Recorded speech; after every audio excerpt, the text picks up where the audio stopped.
اعوذ باللہ من الشیطان الرجیم بسم اللہ الرحمن الرحیم۔ نالج فیکٹری کے دوستو السلام علیکم۔ دوستو ہیکل سلیمانی اور تابوت سکینہ کے نام سے تو آپ واقف ہی ہوں گے۔ یہ وہ نام ہے جو صدیوں سے زیر بحث آ رہے ہیں، لیکن ان کے پیچھے چھپے راز اور ان کی حقیقت کیا ہے اور ان کا آپس میں کیا تعلق ہے، اس سے بہت کم لوگ واقف ہوں گے۔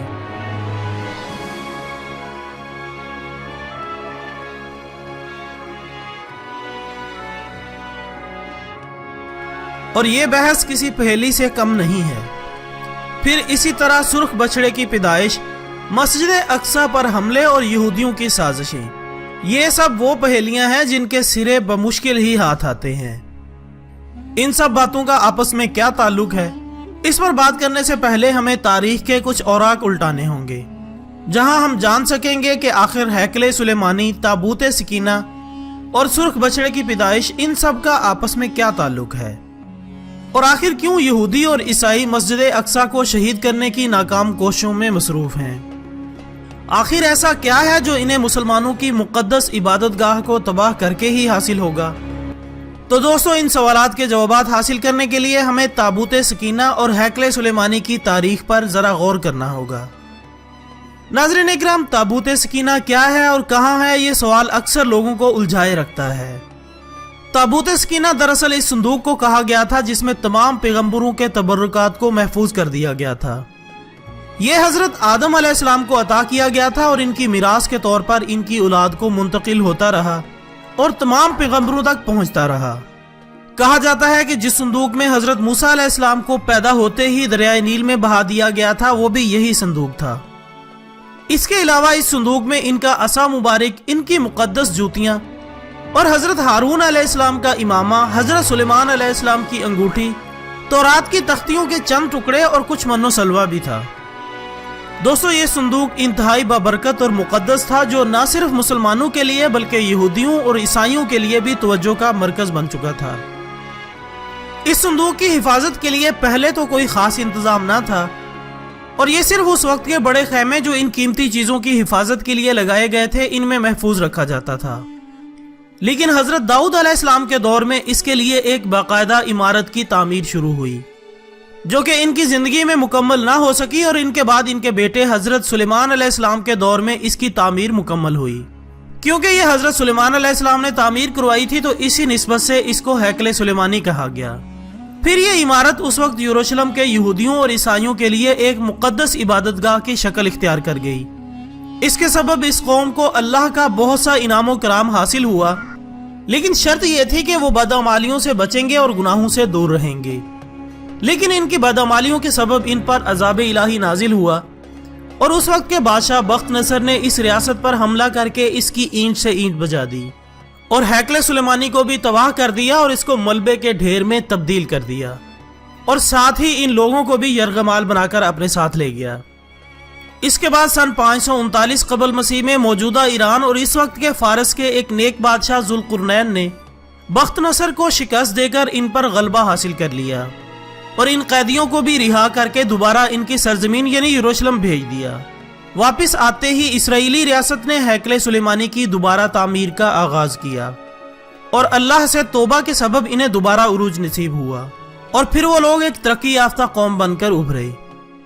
لیکن وہ زیادہ دیر تک اپنی بدعمالیوں سے باز نہ رہ سکے، اور اسی سبب ان پر پھر سے بے شمار عذاب مختلف صورتوں میں آتے رہے۔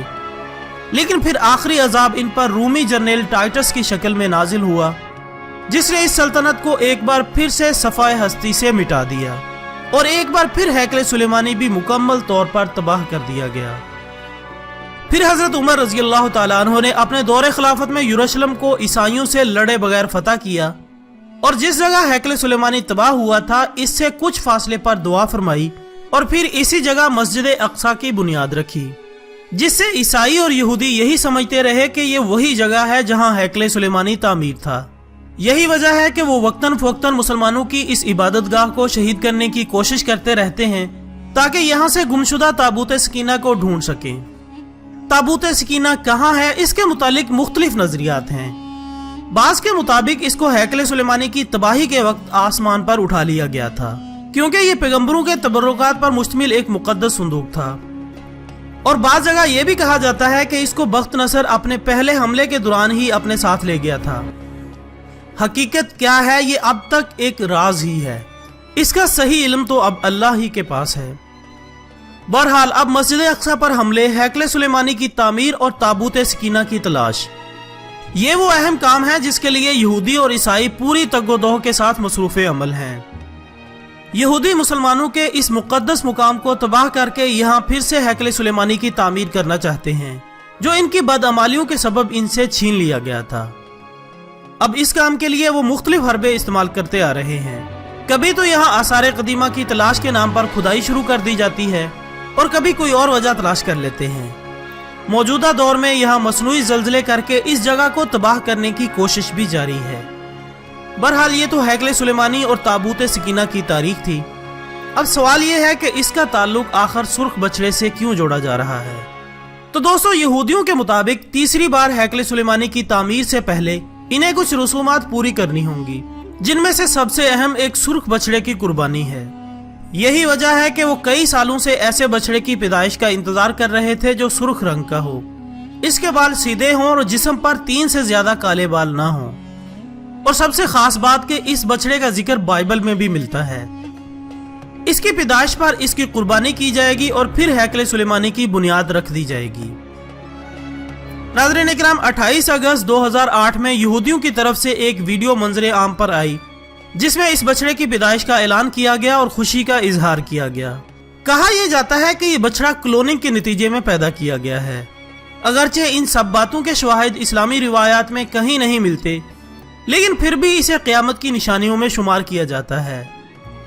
جب یہودی اپنی ان سازشوں میں کامیاب ہو جائیں گے تو اسی وقت ان کا مسیحا دجال اس دنیا میں آئے گا اور پھر اس کے خاتمے کے لیے حضرت عیسیٰ علیہ السلام اس دنیا میں جلوہ گر ہوں گے، اور پھر حق اور باطل کی ایک عظیم جنگ ہوگی جس میں حضرت عیسیٰ علیہ السلام حضرت امام مہدی علیہ السلام کے ساتھ مل کر دجال کا خاتمہ کریں گے اور اسلام کا پھر سے دور دورہ ہوگا۔ اور آخر میں اللہ سے دعا ہے کہ وہ ہمیں دجالی فتنے سے محفوظ رکھے اور ایمان پر قائم رہنے کی توفیق عطا فرمائے، آمین ثم آمین۔ ویڈیو پسند آنے کی صورت میں اسے لائک کر کے ہماری حوصلہ افزائی کریں اور اس ویڈیو کو فیس بک اور واٹس ایپ پر اپنے دوسرے دوستوں کے ساتھ ضرور شیئر کریں۔ ہم کل ملتے ہیں انشاءاللہ ایک اور اچھی سی ویڈیو کے ساتھ، تب تک کے لیے اجازت دیجیے گا۔ اپنا دوستوں، رشتہ داروں اور گرد و نواح کے تمام لوگوں کا بہت خیال رکھیے گا۔ اللہ حافظ۔